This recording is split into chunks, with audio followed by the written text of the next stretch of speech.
And that's the story with Barcelona. The most amount of goals in Champions League this season at 37 compared to the staunch defense of Inter Milan. 8 clean sheets so far. Some people here called Inter Milan yesterday old, an aging side. I'll call them a veteran side. But what the real story is about Inter Milan is the fact that this team is in the midst of a 3-game losing streak across all competitions. This is the worst they've seen it since 2012. How do they get over it against the first leg against Barcelona? So for me, I'd be more worried about a young team coming off a bad run of form. I think that the experience here will help them. They'll be able to say, hey, put it in the past. Let's focus on the future on this game. There's a lot of keys to go into this game that I'll let you guys get to.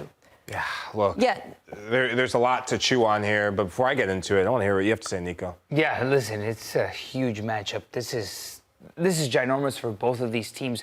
I have 3 things to look out for, and just the presence of each of these teams is the biggest factor. But before we get to that, let's hit the your storylines. I thought we were hitting the headlines. I was trying to stall before we get to. All right, listen, these are my storylines. We talked a lot about Lamine Yamal taking control.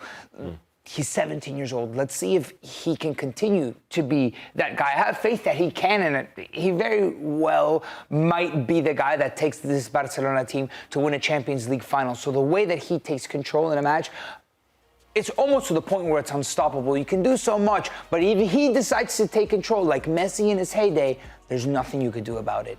And then here, this is the big one. Are the teams going to ride the wave of momentum given their respective forms? Inter right now are falling apart, it feels like, form-wise, right? They're not winning games. They're being eliminated from competition. So how do you hit the e-brake and stop that completely? And Barcelona, on the other hand, it's quite the opposite.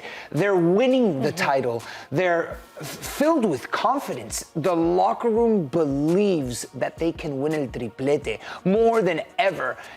It probably would have been a different issue had they lost the Copa del Rey final, and the questions would have been, how are they going to get over the tiny slump of losing Copa del Rey when the entirety of their season has been overwhelmingly positive? And the last thing is, how will Barcelona's high line pay off? That is the biggest question that I have had since August, and we're finally here, and we're going to get our answer today. We sure are. And you have to point out, too, Barcelona is coming off of that Copa del Rey win, so that gives them a ton of momentum, but it was a game that went to extra time, so perhaps some tired legs as well. I want to know from you guys who has the edge in this one. Now, because of what I said, that Barcelona being the best attack and Inter Milan being the best defense, I know where you're going to go, I think, with goalkeeping, defense, and attack. So, my question for you, Michael Lahoud, you're not getting off this easy. It's how big is the edge when you come to, well, you know what, actually, I'm sorry. I want to start with the managers, then we'll get to all that. We can go ahead and do any direction. Head to head, I'm getting ahead of myself. Head to head here with the managers. Who has the edge? So both of these managers are incredible. Both of them have their own systems, their own tactics. But when I think of the managers and when I think of what I saw in the Copa del Rey, you got to go Hansi Flick for Barcelona. His ability to manage in-game. If there's one big criticism I have for Simone Inzaghi this season, unlike previous seasons for Inter, is in-game, the 60th minute. We see it against Milan in the Supercopa. You might say, okay, it's the Supercopa. We saw it again in the Coppa Italia. 60th minute, there seems to be something, a panic button, something doesn't connect between what he wants from his team and what happens through the last 30 minutes of the game. So Hansi Flick for me. Do you guys agree? Right now, yes, Hansi Flick. I think he's the manager that has the biggest grasp on his team. But overall, I think you could debate this. Yes, Hansi Flick does have a Champions League to his name. But what has impressed you the most? This Barcelona season, the unexpected way that this team has blossomed and turned into a ravenous team offensively, or Inzaghi going all the way back to his Lazio days, coming to Inter and being this consistent European manager that has just had Inter clicking at the highest that you can possibly imagine that they could. It's this guy. It has to be him. 1,000%. Look at the players. Hansi Flick has made every single player, maybe you could argue against the German national team. We're talking about Raphinha being a Ballon d'Or candidate, right? That alone, he's a better manager. Right now, the tactics, the intangible, but his inspiration on players, young, veteran, old, he's got the magical touch. Which brings me to this, though. Back line. How big is the gap with the defense? Look, Cubarsi, he's a player that has the quality to compete in this back line. Jules Kounde has been exceptional. But Inter, age doesn't matter. Quality, class, consistency. The likes of Bastoni, I think Bastoni is one of the best defenders in the world right now. Doesn't get enough credit.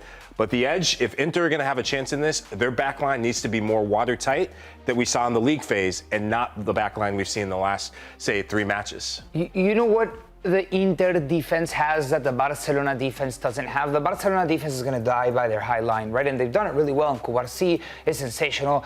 Even Araujo, and he has played. But Jules Kounde has had the best season of his career so far. Be it Balde, be it Hector Fort, whoever's playing on the left-hand side, they've been good. I mean, the Copa del Rey final showed you why they're so good. Inter's backline has adaptability. They can hold their high line. Bastoni can step into attack. They can morph and they're fluid. You know what they can also do? They can also bunker down and sit in tight spaces and defend a la Catenaccio and see games out in the Champions League. And that's why I think they do have the edge. Yeah, well said, Nico. Barcelona 4 clean sheets so far in the competition compared to Inter Milan's 8. All right, who's got the edge when you take a look at the midfield, Lahoud? So this is where I actually think a lot of people talk about the fullbacks. I think the game is going to come down to the midfield. I said the same thing with Arsenal, but this is where Inter have gotten exposed. And the age that we've seen, the likes of Henrik Mkhitaryan, he's 36, man. He's looking every bit of 36 years old. He's looking tired. If they don't get after Pedri, Frenkie de Jong, Dani Olmo, they have no chance. And so Barcelona right now, the way Pedri's playing, Dani Olmo, Fermin Lopez, the depth that they have in midfield over the course of 2 legs, that is a big edge, and that is why they have the better midfield.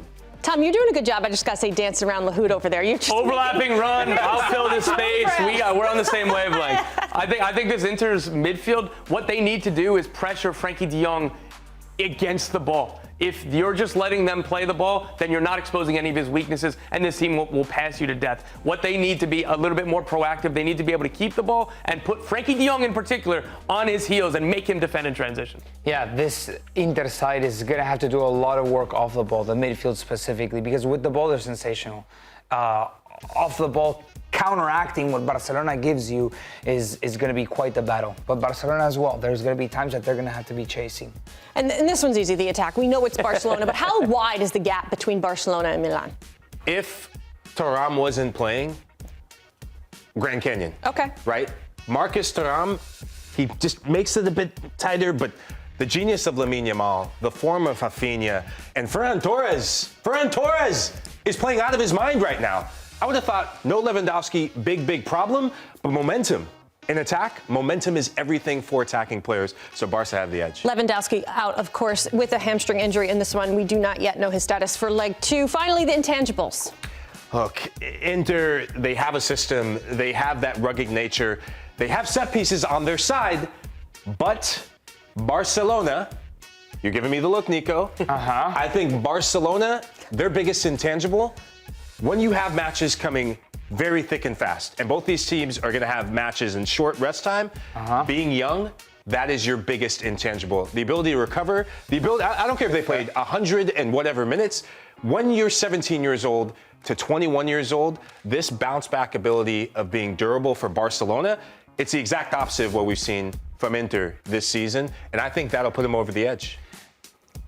I agree with what you're saying. In essence, it's not like it's been perfect for Barcelona. There's been a couple of times, especially against Dortmund. They look specifically against Dortmund in a portion of the season that's been jam-packed with fixtures. The moment that there's something that's not coordinated, the press, because Barcelona's high line really starts with the press up top. If the press is not coordinated, then it's a domino effect all the way back, and they got smoked against Dortmund. So coming off of a matchup where the demand physically and psychologically was at its peak, you couldn't ask more psychologically and physically from these players. They're going to have that bounce back ability. And do I believe in this Barcelona that they can? Absolutely.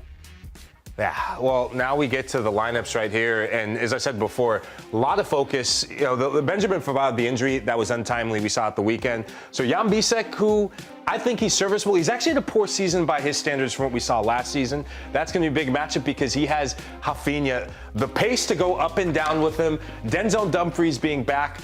That matchup down the left is going to be so important from a defensive standpoint to keep those two connected. Federico DiMarco, so good going forward, but he's been a bit of a liability defensively in big moments for Inter. He switches off. And we've seen it against Roma, he switched off on the goal. Bayern Munich, one of the goals he switched off. So he has to be on his A game against Lamine Yamal. From the Barca side, I mean, I'm interested what you guys see. I mean, you look at this backline, right? And it's a variation of the backline that Hansi Flick tried in extra time.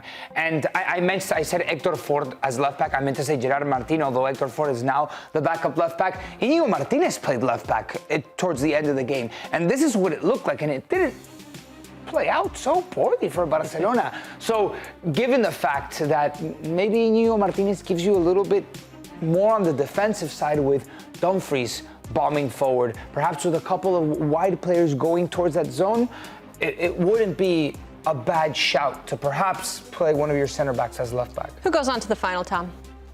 It's boring, but it's got to be Barcelona. I question this team. There's nothing boring about Barcelona. Over the last few months, I did not think that this high press was going to work in these high pressure, these one-off games where one bad step is a breakaway and that changes the game. But they've proven time and time and again in these big games, the biggest test is going to be Inter Milan. But I don't think that they'll have enough to challenge them. One word. Okay, you got Barca. Barca or? Barca. Okay. Barcelona.